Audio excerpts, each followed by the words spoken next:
Democrats took full control of the Virginia legislature for the first time in more than 2 decades on Tuesday, while the race for governor in deeply Republican Kentucky was too close to call despite a last-minute boost from President Donald Trump. In Kentucky, Democratic challenger Andy Beshear held a narrow lead and declared victory in the governor's race over Republican incumbent Matt Bevin, though Bevin had not yet conceded. And in Virginia, Democrats flipped control of the state Senate and House, gaining outright control of state government in a state that is often a battleground for the White House.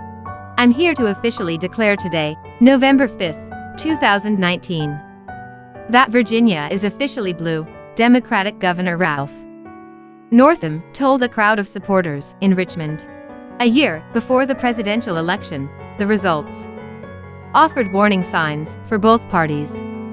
Voters in suburban swaths of Kentucky and Virginia sided with Democrats, a trend that would complicate Trump's path to re-election if it holds, and the Democrats, who made gains on Tuesday, did so by largely avoiding positions such as Medicare for all that have animated the party's left flank.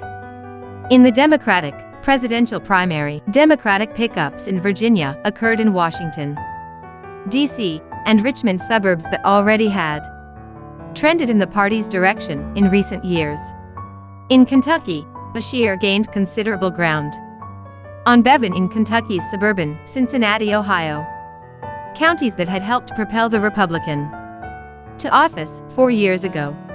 Other statewide GOP candidates in Kentucky won by comfortable margins, but the dip at the top of the ticket still offered another example in the Trump era of suburban voters' willingness to abandon established Republican loyalties, even with the president making a personal appeal on behalf of a GOP standard-bearer. Trump's 2020 campaign manager tried to find a positive frame for the results in a state Trump won by 30 percentage points in 2016. The president just about dragged Gov. Matt Bevin across the finish line, helping him run stronger than expected in what turned into a very close race at the end. Brad Parscale said Trump may depend on Mississippi, where he also campaigned in the final stretch before Election Day, for something to crow about. With Republican Gov. Phil Bryant term-limited GOP nominee Tate Reeves defeated Democrat Jim Hood to extend the GOP's 20-year hold on the state's top office, but even that contest could finish with a single-digit margin in a state Trump won by 28 points 3 years ago.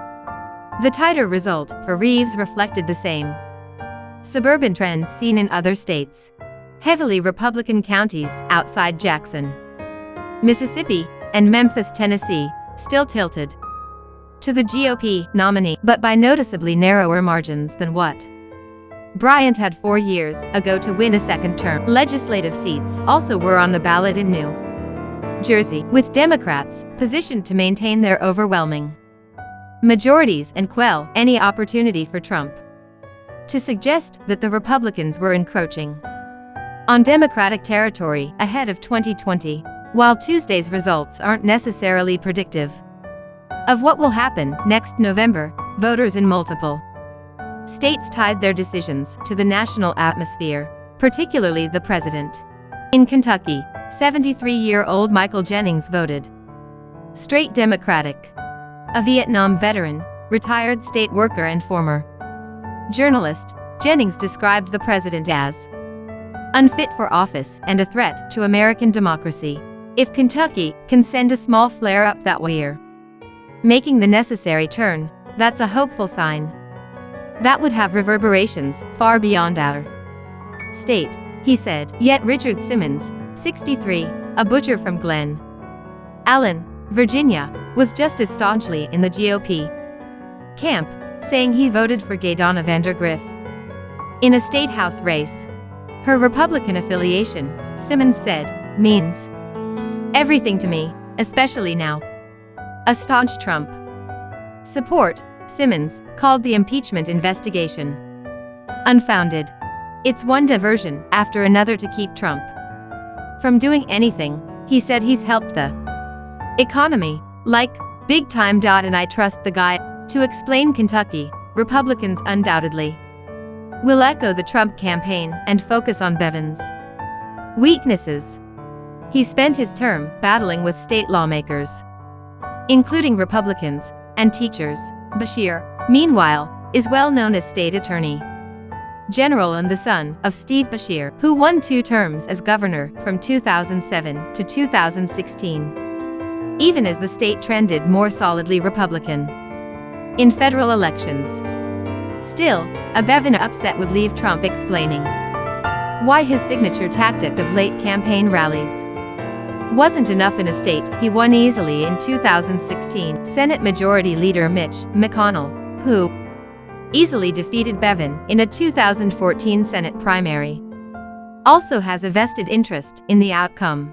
McConnell is favored to win re-election next year in Kentucky, even as national Democrats harbor hopes of defeating him.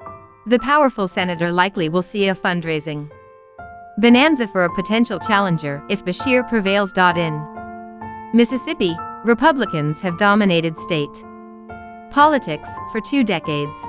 Reeves, the current lieutenant governor, sought to capitalize on those GOP leanings after Hood, the attorney general, acknowledged that he voted for Hillary Clinton over Trump in 2016.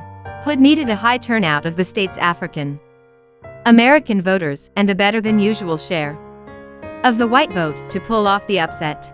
Elsewhere, voters in the West were deciding several ballot measures, with residents of Tucson, Arizona, appearing to overwhelmingly reject a proposal to designate it as Arizona's only sanctuary city. The proposal called for new restrictions on when and where people could be asked about their immigration status and required officers to first tell people that they have a right not to answer questions about whether they were in the country legally. Tucson's all-Democratic city council opposed the measure, citing concerns about the potential for losing millions of dollars in state and federal funding. Follow Bill Barrow on Twitter at https://twitter.com/BillBarrowWAP.